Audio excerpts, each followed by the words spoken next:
একজন আলোকিত মানুষ, বিশিষ্ট ব্যবসায়ী, কমিউনিটি অ্যাক্টিভিস্ট, প্রেসিডেন্ট ও CEO, golden age home care, সম্পাদক ও প্রকাশক, সাপ্তাহিক আজকাল।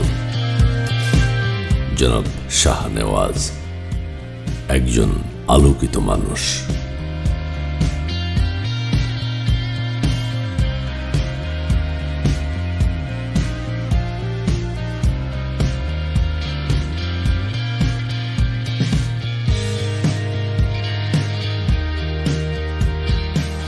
ইনফ্যাক্ট এখন আমার শাহনওয়াজ গ্রুপের আন্ডারে প্রায় 14 নাম্বারস অফ কোম্পানি কাজ করছে।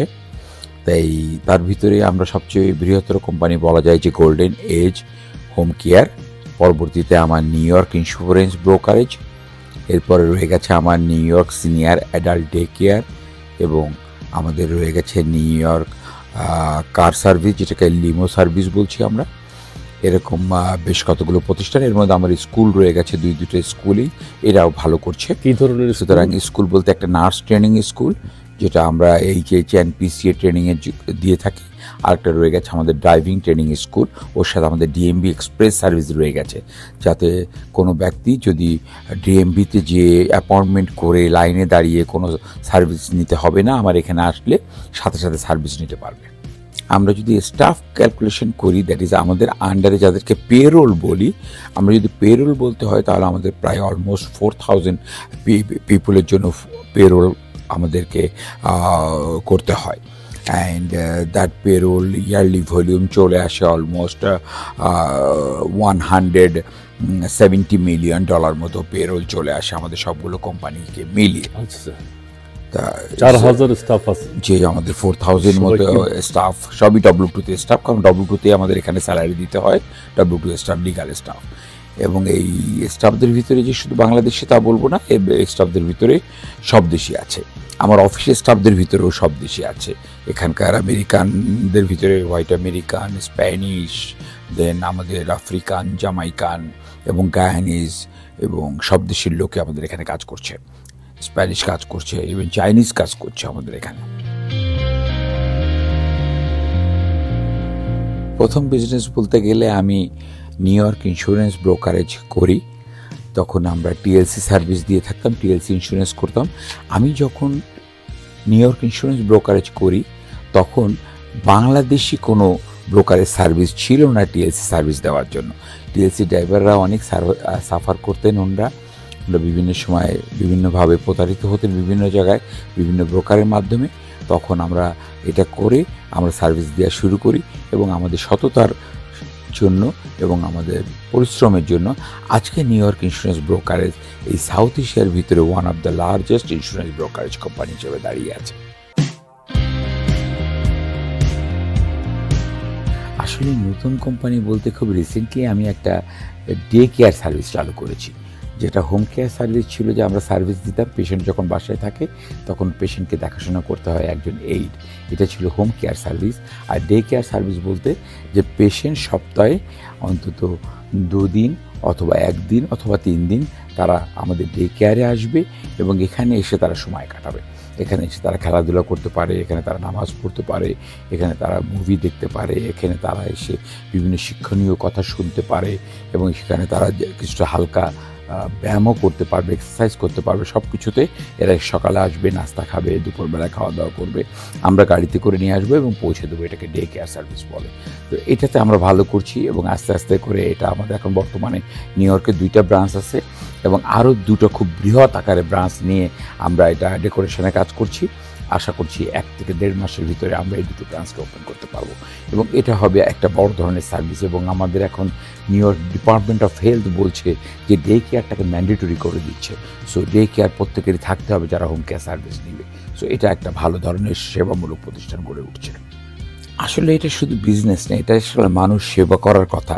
কারণ আমাদের দেশে যারা বাংলাদেশিরা আছেন, যদি বাংলাদেশিদের ডে কেয়ার প্রতিষ্ঠান না থাকে, এবং যদি আমরা বাংলায় কথা না বলি, এবং বাংলায় যদি তাদেরকে আমরা সমস্ত কিছু পরিচালনা না করি, তাহলে বাংলাদেশি মুরব্বী যারা আছেন তারা এই ডে কেয়ারে এসে স্বাচ্ছন্দ্য ফিল করবেন না।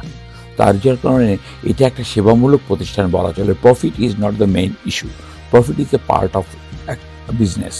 এটা আমি যখন সেবামূলকভাবেই নিয়েছি, যখন আমি সেবা করব তখন প্রফিট আসবে, সেটা একটা আলাদা বিষয়। কিন্তু আমাদের এই প্রত্যেকটা প্রতিষ্ঠানগুলোকেই আমি কিন্তু সেবামূলক প্রতিষ্ঠান হিসেবে নিয়েছি।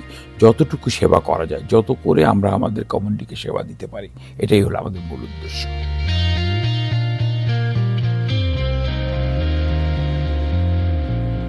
গোল্ডেন এজ হোম কেয়ারের ভিতরে আমাদের যেমন পিসিএ সার্ভিস আছে, সিডিপ্যাপ সার্ভিস আছে। In addition to the PCA and CDPAP service আমাদেরকে এনএসটিডি অ্যান্ড টিবিআই প্রোগ্রামও রয়ে গেছে। সো মাঝে কথা উঠেছে যে সিডিপ্যাপ নিয়ে কিছু প্রবলেম হবে, তবে আমরা এটা নিয়ে কোনো ভয় পাচ্ছি না, কারণ আমাদেরকে যেহেতু লেক্সা সার্ভিস আছে এবং আমাদের এনএসটিডি অ্যান্ড টিবিআই সার্ভিস আছে, আমরা এটা দিয়ে কভার করতে পারবো এবং এ থেকে আমরা পেশেন্ট কনভার্ট করতে পারবো। সো এটা আমাদের কোনো অসুবিধা হবে না ইনশাল্লাহ। এবং আমরা বলতে পারি যে আমরা নিউ ইয়র্কে one of the best home care agency golden age home care, সেবা ওয়াইজ অ্যান্ড কমপ্লায়েন্স ওয়াইজ। এখন তো গভর্নমেন্ট কমপ্লায়েন্সের উপর জোর দিয়েছে, আমরা কমপ্লায়েন্স ওয়াইজ আমরা মোটামুটি সবচেয়ে ভালো করছি এখন বলা যেতে পারে।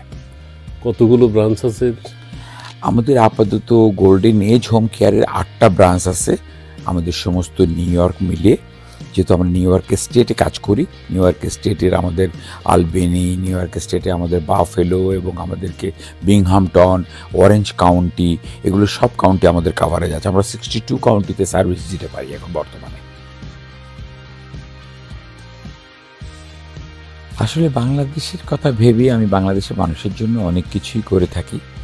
আমি আমার জাকাতের অংশ, তাছাড়া প্রতি মাসে এতিমখানাতে টাকা দেওয়া, মসজিদে টাকা দেওয়া, মাদ্রাসায় টাকা দেওয়া, এতিম বাচ্চাদেরকে কোরআন শরীফ পড়ানো, শেখানো এবং তাদেরকে কোরআন শরীফের পরে মাওলানা বানানো, কারি বানানো, সমস্ত খরচ বহন করে আমি এই সেবাগুলো অলমোস্ট করে যাচ্ছি বিগত বেশ কিছু বছর ধরে।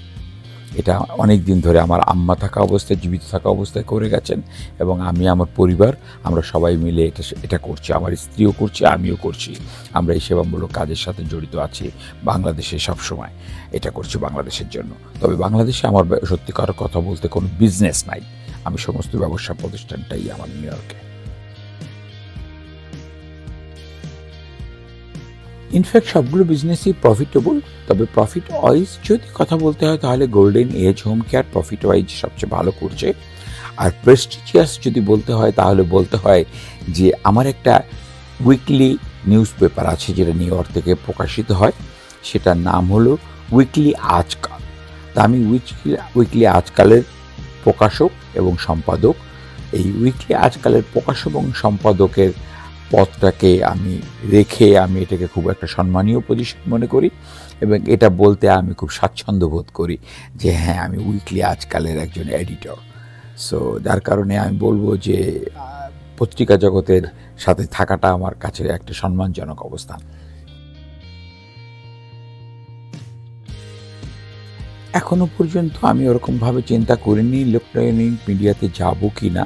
তবে ইলেকট্রনিক মিডিয়ার সাথে আমি সম্পৃক্ত ছিলাম, ছোট আকারে শুরু করেছিলাম, বাট সেটা এখন আমি বন্ধ রেখেছি। তবে আমরা আজকালের অনলাইন সার্ভিস আমরা করেছি, সেটা দিয়ে আমরা ভালো রেজাল্ট পাচ্ছি এবং আমরা ভালো করছি আজকাল অনলাইনটাকে।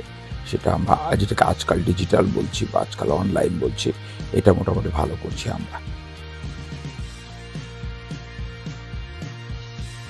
আসলে আমার যখন প্রথম বিজনেস আমি শুরু করি তখন আমার মাত্র একজন স্টাফ ছিল এবং আমরা 2 জন মিলে বসতাম, যার মানে আমরা 3 জনে মিলে এই অফিসটা রান করতাম। আস্তে আস্তে আস্তে আস্তে সেখান থেকে আমরা এত বড় হয়েছি, ক্ষুদ্র ক্ষুদ্র, বাট আমরা পরিশ্রম করেছি। আমি নিজে হাতে সব কাজ করতাম, আমি নিজে হাতে পলিসি লিখতাম, আমি নিজে হাতে টাকা নিতাম এবং নিজে ব্যাংকে টাকা জমা করতাম, সব কাজগুলো আমি নিজে করতাম। এভাবে আস্তে আস্তে গড়ে তুলেছি। তবে একটা বিজনেসে সাকসেস হওয়ার পিছনে মূল মন্ত্র হলো আপনার সততা এবং পরিশ্রম। সততা এবং পরিশ্রম থাকতে হবে। কেউ যদি মনে করে যে আমি ওভারনাইট ধনী হয়ে যাব অথবা ওভারনাইট আমি বড় বিজনেসম্যান হয়ে যাব, এটা কখনোই সম্ভব না। ওভারনাইটে কোনো জিনিস করা সম্ভব না এবং সেটা ক্ষণস্থায়ী হয়।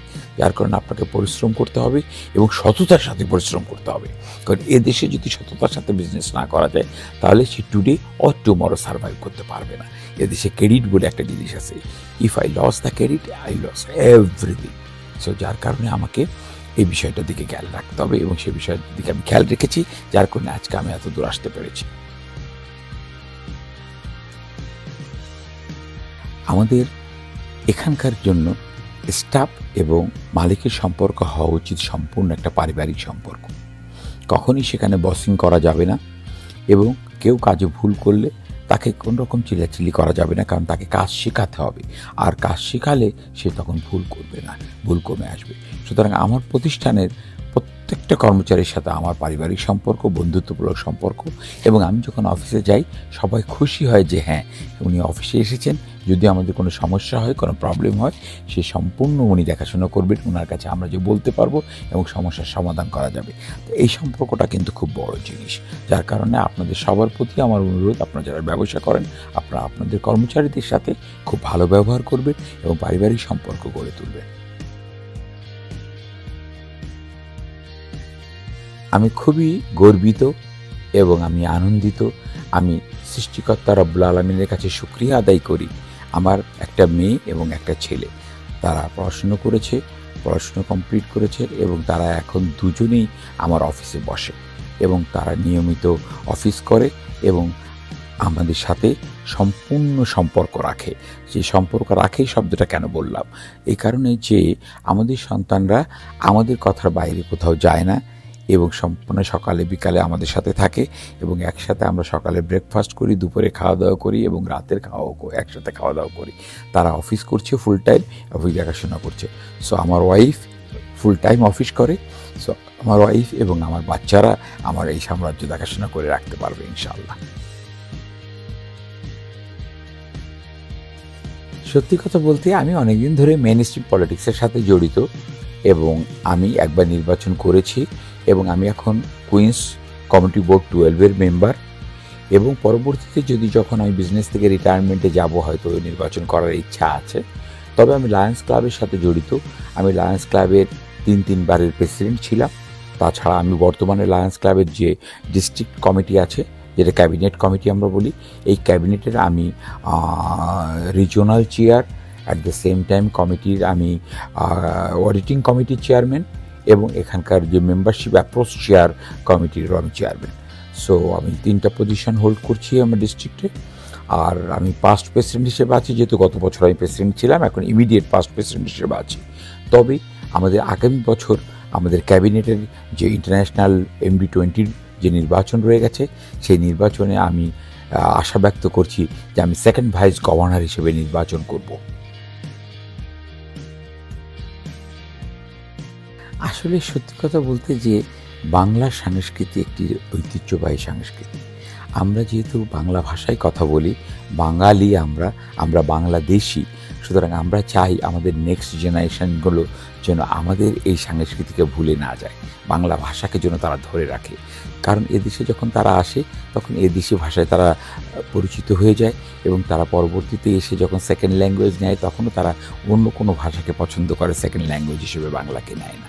যার কারণে আমরা বাংলা সংস্কৃতিকে ধরে রাখার জন্যই আমি বাংলাদেশে এই ধরনের বিভিন্ন অনুষ্ঠানগুলোতে স্পন্সর করে থাকি এবং সকলকেই জোর দিই যে আপনারা বাংলা ভাষার প্রতি জোর দিন, আপনার পরিবারে আপনার সন্তানদের সাথে অন্তত বাংলা ভাষায় কথা বলুন, কারণ তাদের সাথে ইংরেজিতে কথা বলার কিছু নাই, কারণ তারা এই ভাষাটা সম্পর্কে তারা সম্পূর্ণভাবে ওয়াকিবহাল, তারা এই ভাষা জানে, লিখতে পারে, পড়তে পারে। সুতরাং বাংলা ভাষায় যেন তারা অন্তত পক্ষে লিখতে পারুক, পড়তে পারুক, না পারুক, অন্তত পক্ষে তারা যেন বলতে পারে এবং তারা যেন বুঝতে পারে এবং এই সংস্কৃতিকে যদি তারা ধরে রাখে, নাহলে আমরা আমাদের সংস্কৃতি, নট অনলি সংস্কৃতি, আমরা আমাদের রিলিজিয়নও হারিয়ে ফেলবো একটা সময়। তাহলে আমাদের মুসলিম যে রিলিজিয়ন, আমাদের এই রিলিজিয়নও থাকবে না।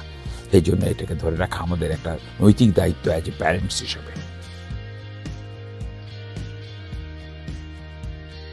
আসলে মার্কিন যুক্তরাষ্ট্রে এসে কেউ যদি বিজনেসে সম্পৃক্ত হতে চায়, মোস্ট ওয়েলকাম।